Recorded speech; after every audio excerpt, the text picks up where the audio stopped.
Je me présente, je suis Luciano Ndiama, je travaille à Conservation internationale et je suis responsable des zones humides et des écosystèmes aquatiques.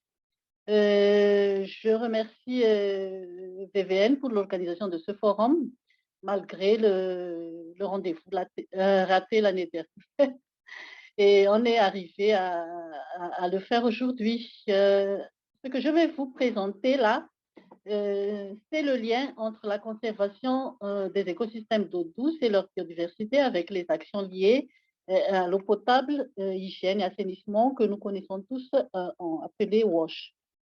Euh, Rapidement, voici le contenu de ma présentation.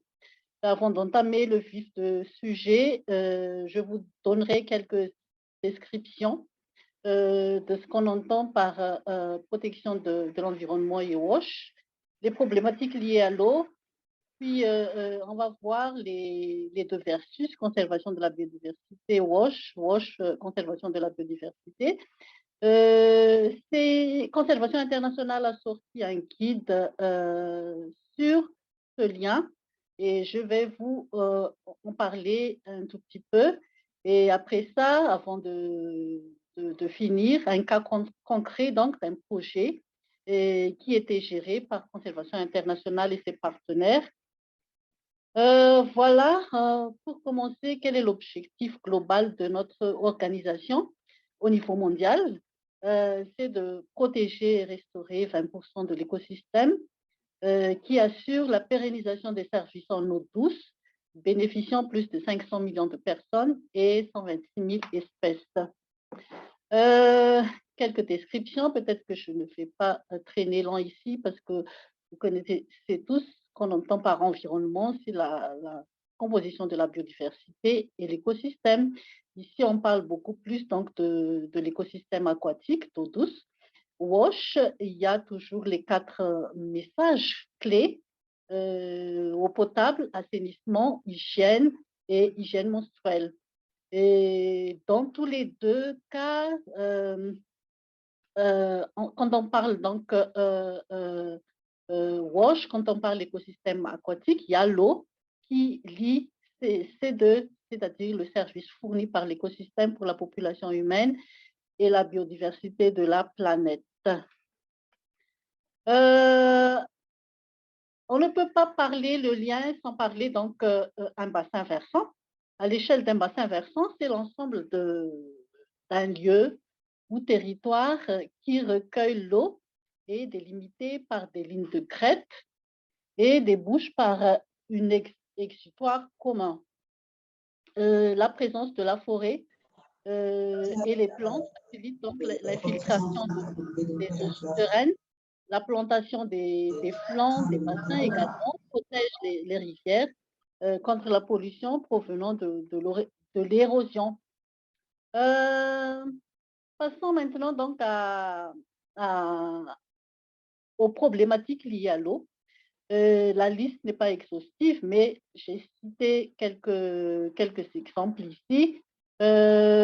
Épuisement des réserves en eau, insuffisance de l'eau pour les besoins de la nature et de l'homme, pollution, sédimentation, exploitation irrationnelle, introduction des espèces exotiques et invasives, et également menace croissante du changement climatique que le représentant de Ramsar vient de nous dire tout à l'heure que ça fait partie de la crise de la pandémie, la perte de la biodiversité et le changement climatique.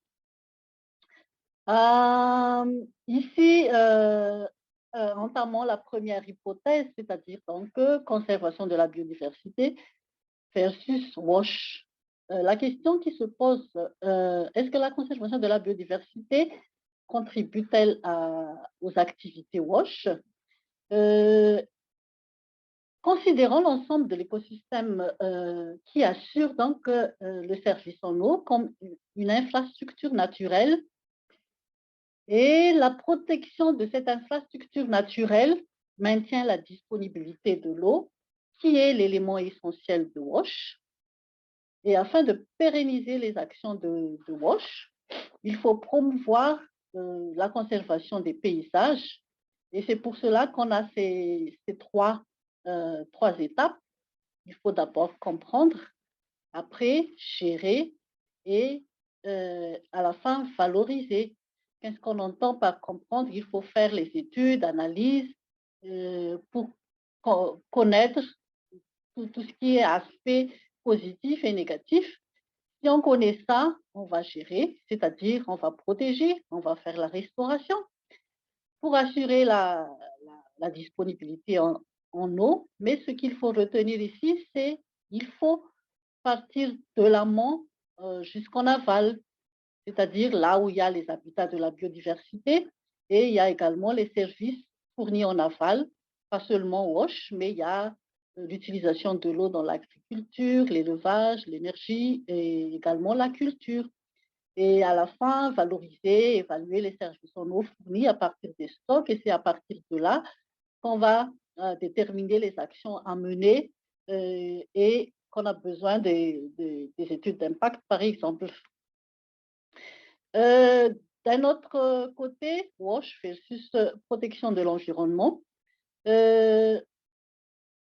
WASH est à multiples usages de captage de l'eau de pluie, par exemple, qui entraîne le drainage des eaux pluviales, par exemple.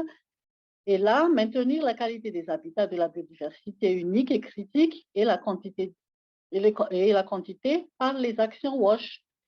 Si on va faire les actions WASH, c'est-à-dire eau potable, gérer et adapter les besoins des usagers et environnement, comme je disais tout à l'heure, à partir des études d'impact. Quand on utilise des latrines, on ne va pas polluer les habitats de la biodiversité. Pour l'hygiène, changement de comportement en faveur donc d'un environnement sain. Connaître la valeur de l'eau et inciter sa protection avec tous ses services afférents, ça c'est pour maintenir toujours cette mentalité de donner à l'écosystème aquatique une valeur nécessaire pour le bénéfice de la population. Quand je disais dans mon plan tout à l'heure que Conservation internationale a sorti un guide, ce n'est pas tout récent, mais un guide d'intégration, c'est-à-dire un guide qui donne intégration de WASH et conservation de la biodiversité. Je ne vais pas lire tous ces éléments essentiels pour démontrer ces intégrations, mais ce qu'il faut retenir, c'est ensemble WASH et conservation des écosystèmes aquatiques. L'ensemble va assurer donc la pérennisation des bénéfices sociaux et environnementaux liés à l'eau. Et l'intégration nécessite un engagement à plusieurs niveaux et en tenant compte des différentes dimensions dans le genre. Vous pouvez voir à la fin du box là l'aspect genre à tenir en compte. Toujours dans ce guide, il y a une logique d'intégration, c'est-à-dire donc que dans cette logique, il y a WASH et société saine. Comme ici, on parle donc de l'impact de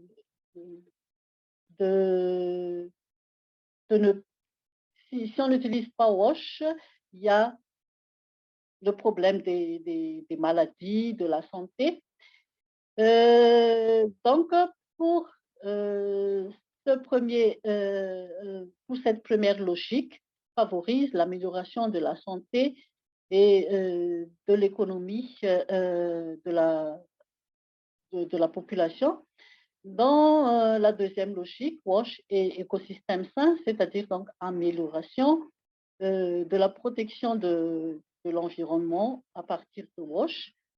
Et il ne faut pas oublier que dans toutes ces actions-là, il faut mener une composante éducation qui va créer une mentalité responsable au sein des communautés dans les pratiques de gestion durable de l'eau et également accroître la compréhension de cette dépendance entre conservation et WASH. Euh, Comme je vous ai déjà partagé tout à l'heure, on va prendre un cas concret. C'est une rivière qui se trouve à l'est de Madagascar. On a travaillé là-bas avec un partenaire et c'est dans cette rivière qu'on a vraiment démontré ce lien WASH et conservation de la biodiversité. C'est-à-dire au départ, on est parti de la conservation des poissons menacés et endémiques de Madagascar, puisque dans cette rivière, il y a 20 espèces de poissons endémiques, dont 4 ne se trouvent que dans cette rivière. À partir de cela, on a développé des modèles de conservation avec les communautés locales. Puis la rivière est devenue une aire protégée et également un site Ramsar. C'est à partir de là qu'il y avait plusieurs activités qui tiennent à la fois en compte le développement des communautés, parce qu'on a développé les activités WASH liées à la qualité de l'habitat. Il y a jusqu'à maintenant les éducateurs pairs pour assurer la sensibilisation permanente appropriée.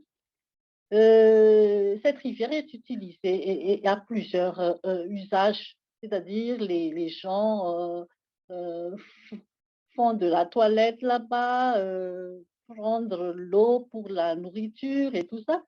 Mais après qu'on a mis en œuvre les activités WASH, les populations des poissons endémiques ont augmenté et les pressions diminuent. À part ça, il y a également au niveau politique et institutionnel la collaboration avec toutes les parties prenantes.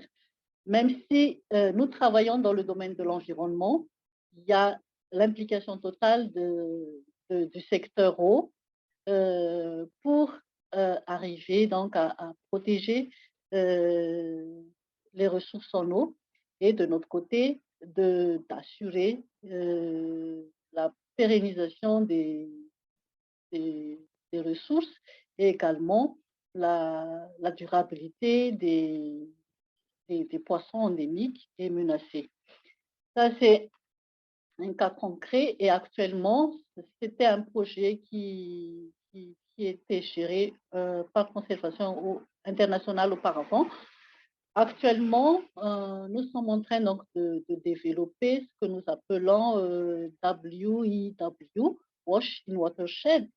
Et il y avait un succès en Afrique du Sud et là, actuellement, on est en train donc de développer cette notion à Madagascar, dans la partie sud de Madagascar. Ici, veuillez m'excuser parce que c'est en anglais. On parle donc de bassin versant sain et service WASH pérenne pour une communauté résiliente. Et vous pouvez voir les liens entre ces différentes parties. Qu'est-ce qu'il y a comme conclusion alors avec cette présentation? L'eau douce est un habitat naturel et fournit les ressources vitales, mais c'est un écosystème la plus menacée. On a parlé tout à l'heure donc des pourcentages pour l'Afrique, que 41% jusqu'à maintenant est déjà perdu. Plusieurs services fournis par l'eau, comme le WASH, compromis par les pressions qui s'y exercent. Et troisième message, la plupart des zones importantes se trouvent donc dans les zones protégées et qui méritent plus d'investigation en matière de protection des sources en amont et la disponibilité pour les services en aval. C'est ça que j'ai appelé tout à l'heure infrastructure naturelle, c'est-à-dire de l'amont jusqu'en aval. On a parlé de ça également dans le quatrième message. Pour un développement durable, la gestion doit se faire donc de l'amont, c'est-à-dire de la source jusqu'en aval. Parce que si on a regardé la rivière tout à l'heure, c'est une rivière d'une vingtaine de kilomètres et on a protégé tout l'ensemble Et enfin, l'eau est l'élément essentiel commun, donc, qui doit être géré d'une manière durable dans tous les secteurs concernés. C'est-à-dire l'un contribue à l'autre, l'autre contribue à l'un. Voilà ma présentation. Je vous remercie pour votre aimable attention. Et peut-être qu'après, si vous avez des questions, je peux aussi répondre. Merci beaucoup, les organisateurs.